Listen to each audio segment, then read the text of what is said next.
जसं ते म्हणाले तसं 2 तासानंतर एक FIR हा करण्यात आला। FIR कशाच्या बाबतीतला आहे तर टीव्ही समोर जे मी प्रेझेंटेशन वोट चोरीबद्दल केलं होतं आणि मराठी मीडियाच्या माध्यमातून लोकांपर्यंत वोट चोरी कशी झाली, आधार कार्डचा चुकीचा वापर करून खोटे मतदार कसे नोंदवले गेले याचा एक मी डेमो केला होता आणि तुमच्या सगळ्यांच्या माध्यमातून ते सर्व विषय लोकांपर्यंत मी घेऊन गेलो। आता याच्यात तो जो कालचा FIR आहे तो या व्हिडिओच्या रिलेटेड FIR आहे। अजूनपर्यंत त्याच्यामध्ये माझं नाव डायरेक्टली घेतलं गेलं नाही, पण सगळं तुम्ही वाचलं तर अप्रत्यक्षपणे माझं नाव त्याच्यामध्ये येत्या काळामध्ये घेतलं जाईल असा अंदाज आम्हा सगळ्यांना तिथं वाटतो। एक आपण सर्वांनी समजून घ्या की ही सर्व केस बघितल्यानंतर जर एखादा व्यक्ती अंधविश्वासाच्या बाबतीत प्रबोधन करत असेल, एका गावात जाऊन अंधविश्वास कसा खोटा असतो हे दाखवण्यासाठी जर तिथं त्यांनी डेमॉन्स्ट्रेशन केलं, एक राख घेतली, पावडर घेतली, नाहीतर भस्म दाखवलं आणि त्यातून काहीतरी उत्पन्न करून दाखवलं, म्हणजे एक डेमॉन्स्ट्रेशन केलं आणि मग तिथं डेमॉन्स्ट्रेशन हे अंधश्रद्धेच्या विरोधात केलं म्हणून त्या व्यक्तीवर जशी कारवाई केली जाईल तशी कारवाई माझ्यावर झाली असं आपल्याला म्हणावं लागेल। म्हणजे एखाद्या गावामध्ये अवैध धंदे चालू असतील आणि त्या बाबतीत जर मी कंप्लेंट केली तर त्या अवैध धंदे करणाऱ्या लोकांवर कारवाई न होता ती माझ्यावर झाली असा तो विषय आहे। आणि याच्यामध्ये त्यांनी काय सांगितलं ती 15 दिवस चौकशी, एवढ्या चिरकुट विषयासाठी जर तुम्ही 15 दिवस चौकशी करत असाल म्हणजे हे हास्यास्पद आहे। त्याच्याच बरोबर तुम्ही जर मला फोन केला असता तर देवेंद्र फडणवीस साहेब मी स्वतः आलो असतो, मी तुम्हाला दाखवून दिलं असतं की कशा पद्धतीने हा आधार कार्डचा वापर, खोट्या आधार कार्डचा वापर हा इलेक्शनसाठी केला जातो, त्यातून वोट चोरी केली जाते। तुम्ही पोलिसांचा वेळ या चिरकुट गोष्टीसाठी तिथं घालवला आणि ह्या विषयावर अभ्यास करण्यासाठी, इन्व्हेस्टिगेशन करण्यासाठी 15 दिवस लागतात। प्रेझेंटेशन बनवायला आम्हाला 1 दिवस लागला। आता याच्यामध्ये आपण जर गेलो तर त्यांनी सांगितलं की इन्व्हेस्टिगेशन हे झालंय, म्हणजे 15 दिवस इन्व्हेस्टिगेशन करायला लागलं असं देवेंद्र फडणवीस साहेबांनी सांगितलं। इन्व्हेस्टिगेशन कुणी केलं तर होम डिपार्टमेंटली केलं। आता होम डिपार्टमेंटली इन्व्हेस्टिगेशन पूर्ण केलं असेल ते FIR कुणी करायला पाहिजे होता, तो होम डिपार्टमेंटली करायला पाहिजे होता, पण तसं अजिबात झालं नाही। हे 40 पैशाचे सोशल मीडियाचे भाजपचे जे कार्यकर्ते आहेत त्यातल्या एका कार्यकर्त्याने माझ्यावर FIR केला। आता या FIRचा तुम्ही जर अभ्यास तिथं केला तर याच्यामध्ये मी डेमो केला म्हणून FIR आहे, त्याच्यामध्ये फार वेगळे वेगळे कलम टाकले। कलम 336(2), कलम 336(3) म्हणजे फसवणूक केल्याचा हे कलम आहे, फ्रॉजरी। म्हणजे डॉक्युमेंट कुठलं तरी आपण अदलाबदल केलं, खोटं केलं, खोटी सही केली, कोर्टात वापरलं, नाहीतर कोणाच्या ते जमीन ही आपण खोट्या सहीली विकत घेतली, ह्याला फ्रॉजरी म्हणतो। मी कुठं काय केले तिथं, मी कुठंच त्या डॉक्युमेंटचा वापर हा कशा इतर विषयासाठी केलेला नाही। मीच दाखवून देत होतो चोरी कशी होती आणि त्याचंच ते डेमॉन्स्ट्रेशन होतं। मग हे कसले कलम त्यांनी त्या ठिकाणी लावलेले आहेत। त्याच्याच बरोबर 336(4) दुसऱ्या व्यक्तीच्या प्रतिष्ठेला हानी पोहोचवली। अरे कोणाच्या प्रतिष्ठेला हानी पोहोचवली? वोट चोरी जर तुम्ही केली असेल आणि तुम्ही वोट चोरी करून सत्तेत आला असाल आणि आम्ही त्याचा पर्दाफाश करत असो तर तुमच्या प्रतिष्ठेला हानी पोहोचली आहे का?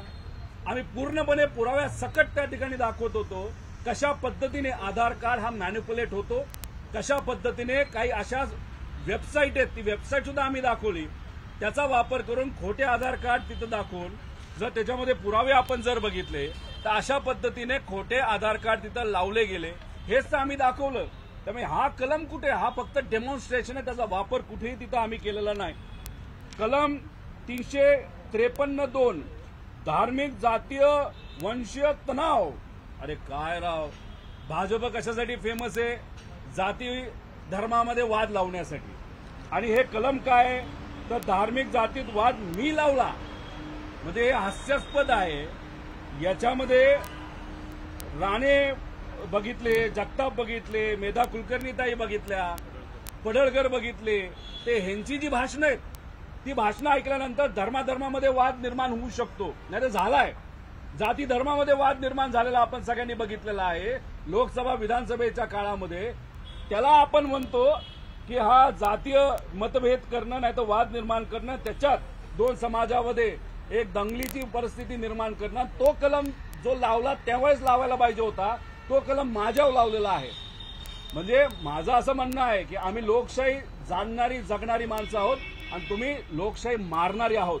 या दोघातला नक्कीच इथं वाद आहे, पण दोन जाती धर्मामधला वाद इथं कुठून आला? त्यामुळे कलम लावताना सुद्धा काय भारी भारी कलम यांनी तिथं लावली. त्यानंतर 353A(B) लोकांमध्ये भीती, सरकारच्या किंवा सार्वजनिक शांततेच्या विरोधात. आयला म्हणजे काय केलंय मी? काय वेगळं केलंय का? मी काय कलम लावलेत? मला असं वाटतं की त्यांनी एक पुस्तक घेतलं आणि पोलिसांना विचारलं काय काय करू सांगा. पोलीस म्हणले लावा, हे पण लावा, ते पण लावा. असं करत करत करत कलम लावत गेलेत असं आपल्याला म्हणावं लागेल.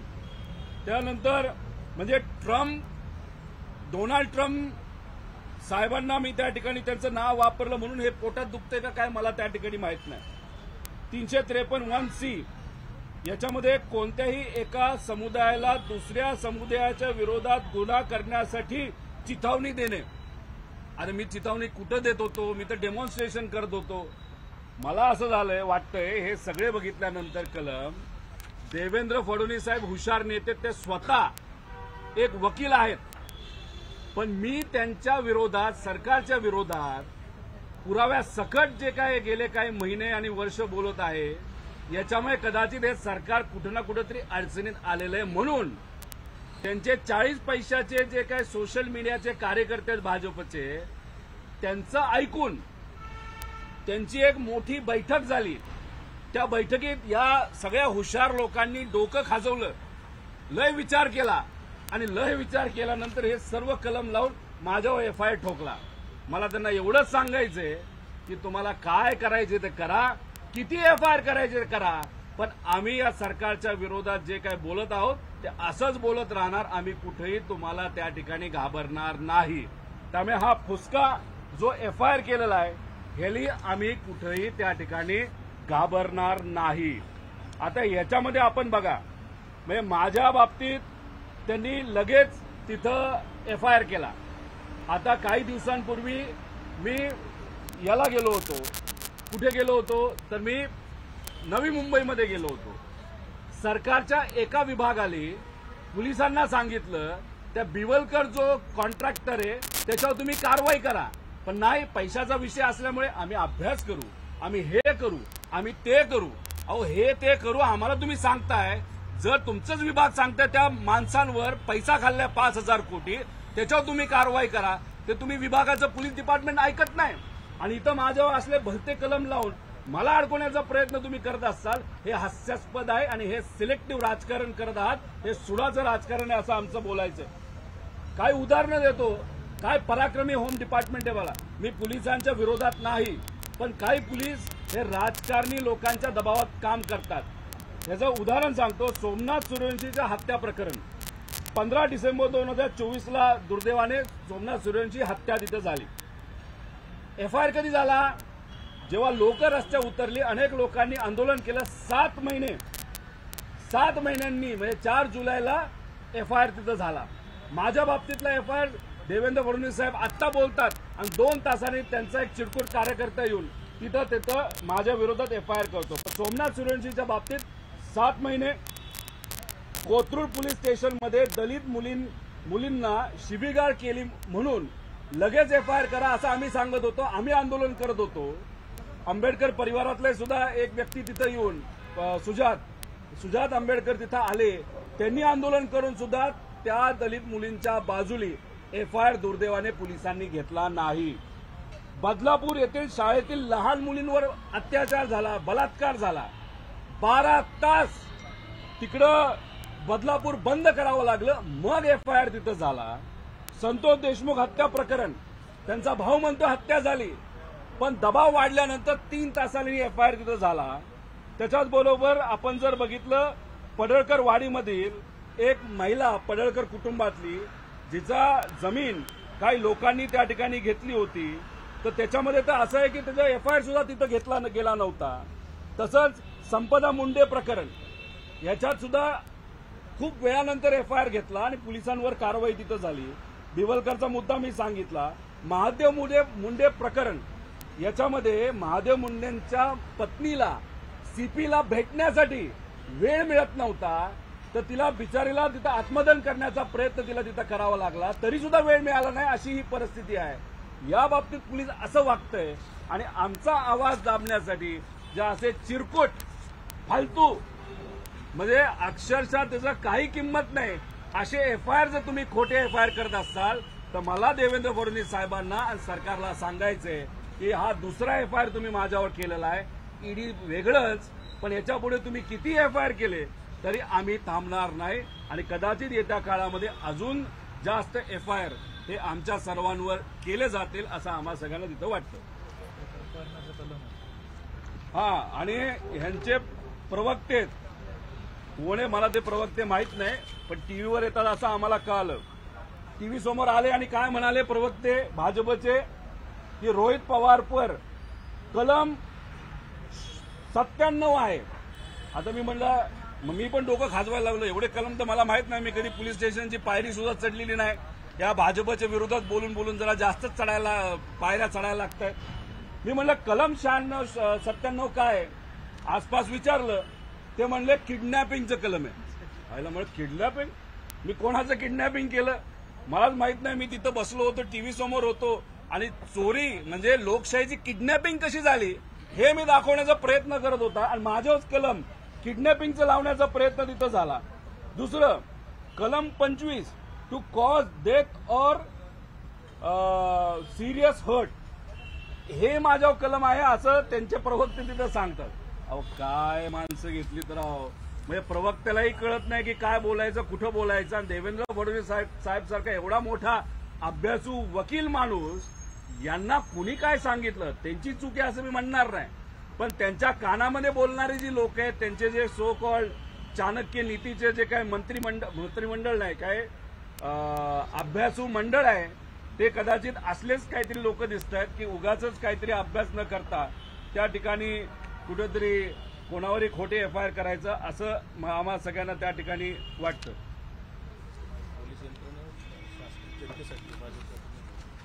अजून कोणाला काय प्रश्न? एक दुसरा प्रश्न होता MCAच्या निवडणुकीच्या संदर्भात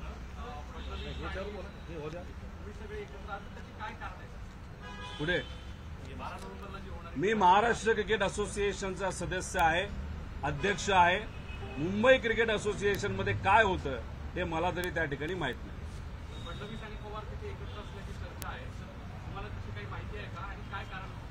नाही, तुमच्या माध्यमातूनच मला आता इथं कळालेलं आहे आणि तुम्हीच म्हणाला तसं की फक्त चर्चाच असू शकते, कारण राजकारणामध्ये चर्चा ही सारखी चर्चाच असते. जोपर्यंत खरं होत नाही तोपर्यंत आपल्याला या बाबतीत काही सांगता येणार नाही.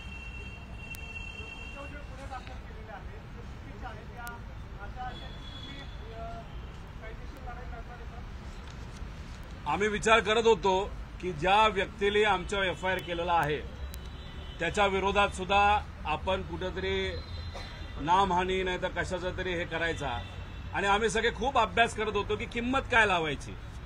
तर मग आपण म्हणलं की ज्या व्यक्तीने आमच्यावर FIR केलेला आहे त्याने माझं नाव खराब करण्याचा प्रयत्न केला आहे, तो भाजपचा सोशल मीडियाचा ट्रोलर आहे. त्यामुळे त्याची किंमत किती तर 40 पैशाचा नामहानीचा आपण तिथं दावा करावा अशी आमची जरा अभ्यासू जे आमचं मंडळ आहे, जे काय मार्गदर्शक मंडळ आहे, त्यांचं तिथं म्हणणं आहे. कारण या लोकांची किंमत, भाजपच्या ट्रोलरची किंमत आणि त्यांच्या भाजपच्या ट्रोलर कार्यकर्त्याची किंमत 40 पेक्षा जास्त नाही असं आम्हा सगळ्यांना त्या ठिकाणी वाटतं. पण शेवटी आम्हाला लोकांच्या हितासाठी खूप काम करायचंय, त्यासाठी आम्हाला वेळ द्यायचा आहे.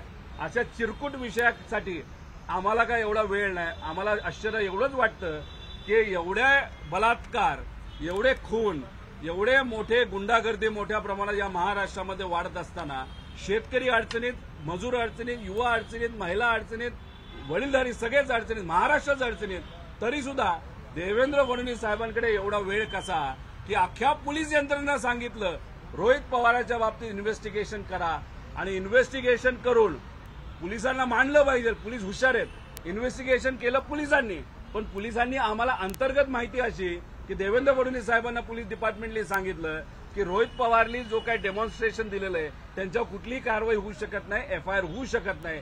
आपल्याला ऑफिशियली होम डिपार्टमेंट म्हणून कुठेही एफआयआर करता येणार नाही. मग तिथं कोण पुढे आलं तर हे चिरकुट 40 पैशाचे बीजेपीचे ट्रोलर पुढे आले आणि त्यांनी माझ्यावर त्या ठिकाणी एफआयआर केली.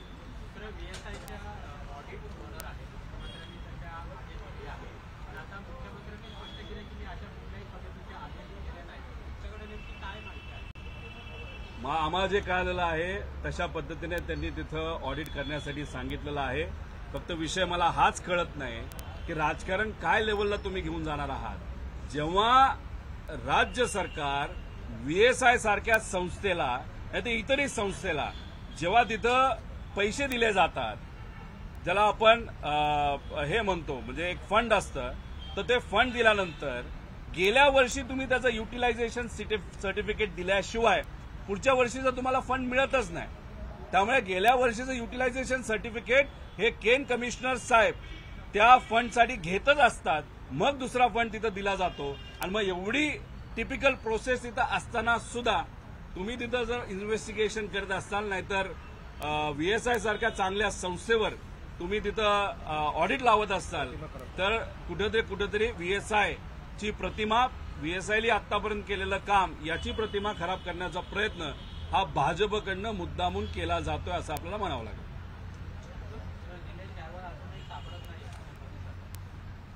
होम डिपार्टमेंट कशात बिझी आहे तर रोहित पवारनी डेमो केला म्हणून त्यात इन्व्हेस्टिगेशन करण्यासाठी 15 दिवस घालवलेत आणि 15 दिवस घालून काय चिरकुट प्रकारचा हा एफआयआर तिथं केलेला आहे. याच्यात पोलीस डिपार्टमेंट थोडं बिझी असल्यामुळे गुंड मोकाट तिथं फिरतात असं आपल्याला म्हणावं लागेल.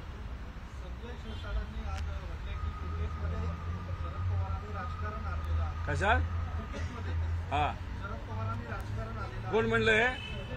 शिरसाट साहेब, पुढचे काही महिने तुम्हाला जे बोलायचं बोलून घ्या, कारण तुमच्या 100% कारवाई होणार आहे.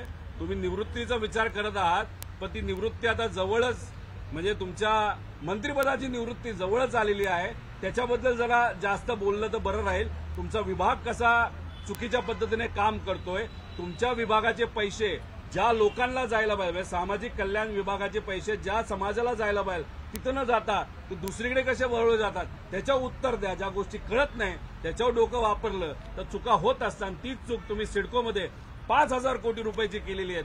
त्यातून फंड हा तुम्हालाही मिळालाय आणि तुमच्या पार्टीला सुद्धा मिळाला आहे. त्यामुळे तुम्ही काही दिवसाचेच पाहुणे आहात मंत्रिपदाचे, त्याच्यावर जास्त बोललात तर जास्त योग्य ठरू शकतं. भाजपने जे ऑपरेशन प्रदेशाध्यक्षावर गुन्हा दाखल केलेला आहे, त्यांच्याच पक्षातल्या एका पदाधिकाऱ्यांचा प्रदेशाध्यक्षासह 8 जणांवर गुन्हा दाखल झाला. आबा आता ह्याच्यात मुख्यमंत्री साहेब टीव्ही समोर येतील आणि कदाचित असं म्हणतील की मी सांगतो आता क्लीन चिट देतो. झालं असं आहे की देवेंद्र फडणवीस साहेबांचं गेल्या काही दिवसातलं आणि महिन्यातलं जर आपण ते वक्तव्य बघितले तर ते क्लीन चिट मुख्यमंत्री झालेत असं आपल्याला म्हणावं लागेल. आता ह्यात पिंपरी चिंचवडमध्ये जर भाजपचेच प्रमुख पदाधिकारी जर सेफ नसतील, भाजपच्याच प्रमुख पदाधिकाऱ्यांवर हल्ला करण्यासाठी भाजपचाच एक कुठला तरी इतर पदाधिकारी जर गुंडांचा वापर करत असेल आणि कुठं या घटना घडतात तर पोलीस स्टेशनमध्ये घडतात, म्हणजे पोलीस स्टेशन हे लोकांसाठी काम करण्यासाठी आहे का कुठंतरी दबावाच्या अंतर्गत काम करून या सगळ्या गोष्टींवर पडदा टाकण्यासाठी आहे. म्हणजे इथं भाजपचेच पदाधिकारी सुखरूप नसतील तर सामान्य एखादी गरीब महिला कशी सुखरूप राहणार असा प्रश्न निर्माण या ठिकाणी होत आहे. क्लीन चिट देत आहेत त्यांनी बेतनमध्ये जाऊन निंबाळकरांना क्लीन चिट दिली, पण काल निंबाळकर त्यांना भेटायला आले होते, त्यांना भेटतच निघून गेले. देवेंद्र फडणवीस साहेब कधी काय बोलतील, कधी कुठलं स्टेटमेंट देतील आणि आजपर्यंत अनुभव जर आपण बघितला तर आज ते बोलून जातात पण ते शब्दाला कधीच पक्के राहत नाही. आम्ही शेतकऱ्याला कर्जमाफी देऊ असं त्यांनी इलेक्शनच्या आधी सांगितलं आणि इलेक्शन झाल्यानंतर म्हणतात की योग्य वेळेस देऊ. म्हणजे शब्दाचा खेळ करणारे आहेत. आता फलटणमध्ये पण जाऊन त्यांनी शब्दाचाच खेळ केला का एखाद्या नेत्याचा खेळ केला का काय केलं हे आपल्याला तरी आज सांगता येणार नाही. येत्या काळामध्ये आपल्याला बघावं लागेल. आगामी निवडणुका आहेत त्या अनुषंगाने भाजपने ऑपरेशन लोटस केलेलं आहे. शिवसेना किंवा अजित पवारांचे त्याच्यामधले नेते पोहोचले त्याच्यामुळे या दोन्ही पक्षांमध्ये नाराजी आहे अशी सुद्धा माहिती.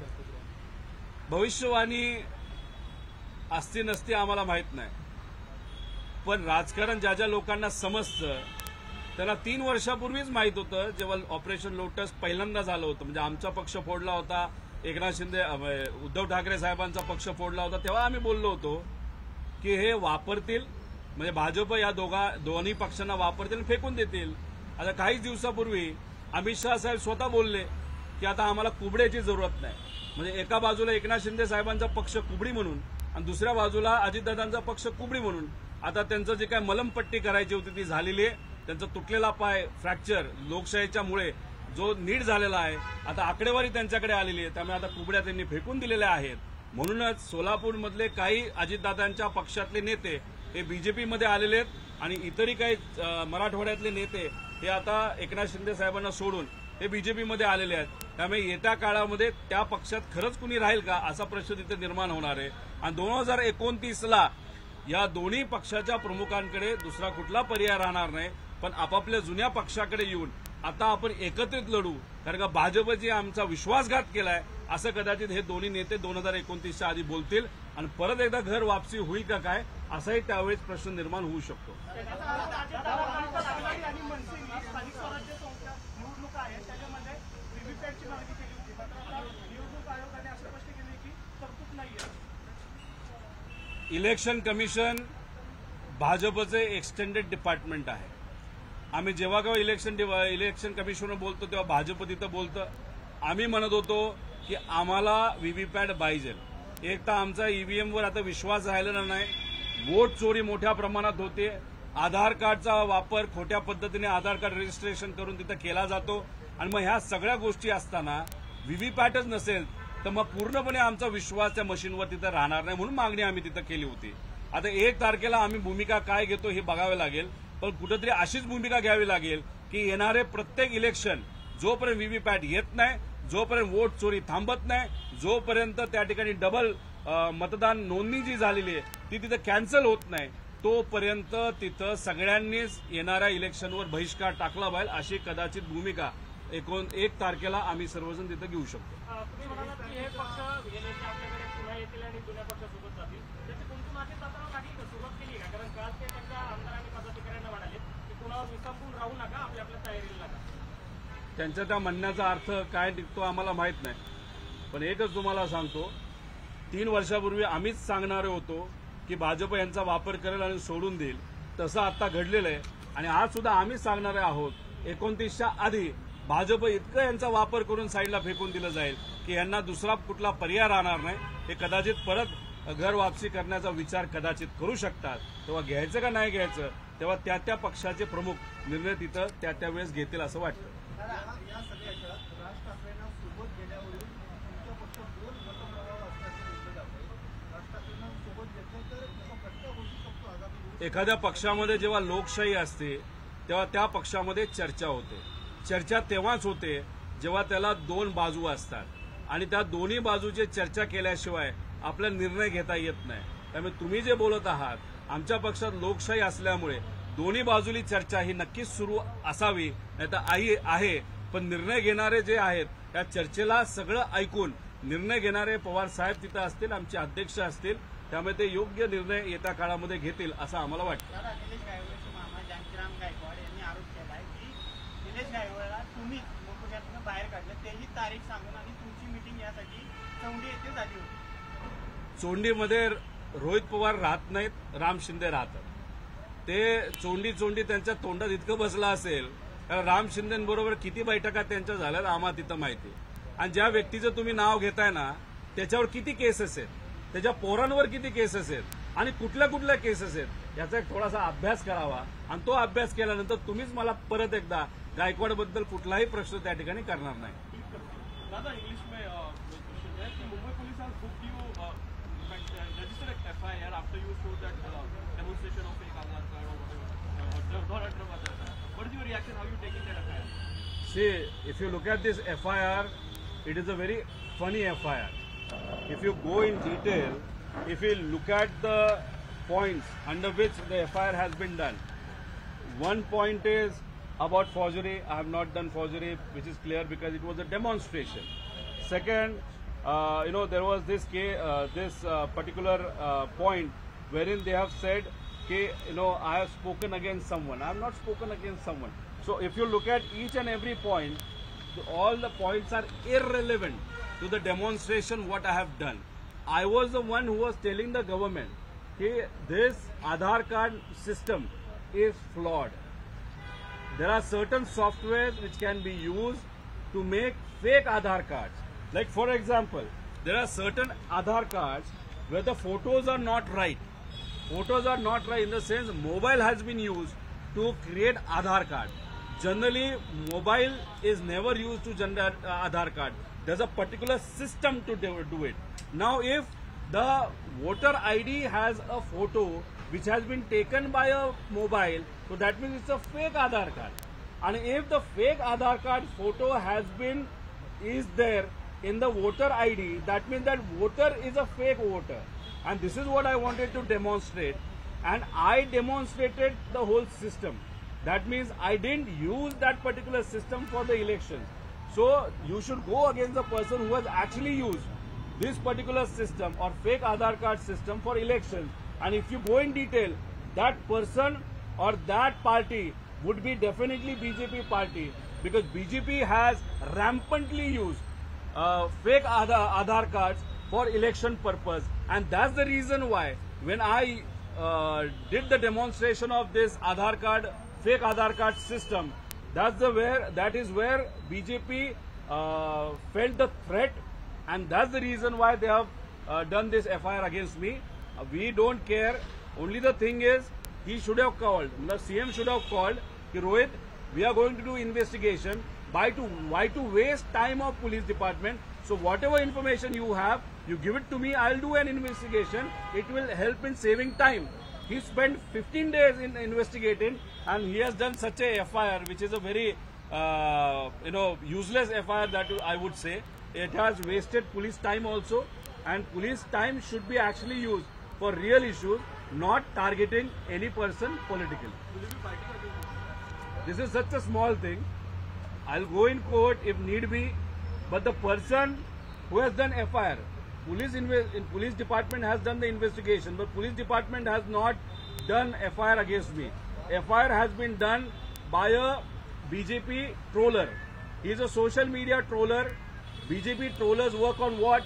40 paisa per tweet. So this 40 paisa per tweet person has done a FIR. Why will I give importance to such a person? So I won't go against him. I will just reply wherever needed. If it goes in court, then I'll fight in court. Dada, you had claimed that there could be a Operation Lotus 2.0 in Maharashtra. What was this? See, Operation Lotus 1 is already done. Operation 2 is breaking Ajit Dada party, breaking Eknath Shinde Saab's party, which has started. We can see it in Solapur. Ajit Dada's ex-MLAs have been taken by BJP. If you go in Marathwada, some of the Eknath Shinde Saab people have been taken by BJP. So now Lotus 1 was breaking Uddhav Thackeray Saab's party and Pawar Saab's party. Now Lotus 2 is all about breaking Ajit Dada and Eknath Shinde Saab, which has already started. So there's nothing special to talk about it. This is what we can see by our open eyes. So going forward in 2029, a time may come wherein Ajit Dada and Eknath Shinde ji have to come back to their original homes, because BJP has used them. Like for example, some days back, Amit Shah ji had come to Mumbai and he had said, we don't need crutches. So who are the crutches? Eknath Shinde Saab's party and Ajit Dada's party. Now if BJP doesn't need them, then who needs them? People also don't need them. So going forward, definitely a time may come, they will want to come back. It totally is dependent on Uddhav Thackeray ji and Sharad Pawar ji whether to take those parties back to the home party. My last question. You've been very vocal about against election commission. The election commission recently has announced SIR in other states also. How do you see after Bihar going after other states also? See, SIR conducted in Bihar was wrong. It was wrongly conducted. Reason is without going to anyone's house, without visiting the voters. Some of the names of the voters have been reduced, deducted. Some of the voter names have been added. So if proper SIR needs to be done, then the BLOs have to go to person's house. They have to cross-verify. They have to check, get all the details. And if scientifically this system happens, then it is fine. But if non-scientifically, how it was done in Bihar, if it happens, then it is not fine. So that's the reason why if SIR has to happen in Maharashtra, it has to happen scientifically. If it is happening scientifically, then it's okay. But if it is not happening scientifically, it is dangerous. Because with proof, we have shown that how Aadhaar card is misused to enroll certain fake voters and who definitely vote only for BJP, and that's the reason why BJP is in power in Maharashtra. Are you taking MNS along with your Mahabharata? The meeting is underway. See, the decision would be taken by all the leaders. When leaders tell us that MNS is with us, then it's okay. But if you look at Mahavikas Aghadi, when it was formed on Common Minimum Agenda program, wherein Shiv Sena had to follow the minimum program, we also had to follow, and Congress. So if Manse is going to be taken, so then maybe a new common minimum program needs to be done, wherein all the parties have to follow it, even Manse has to follow it. Thank you.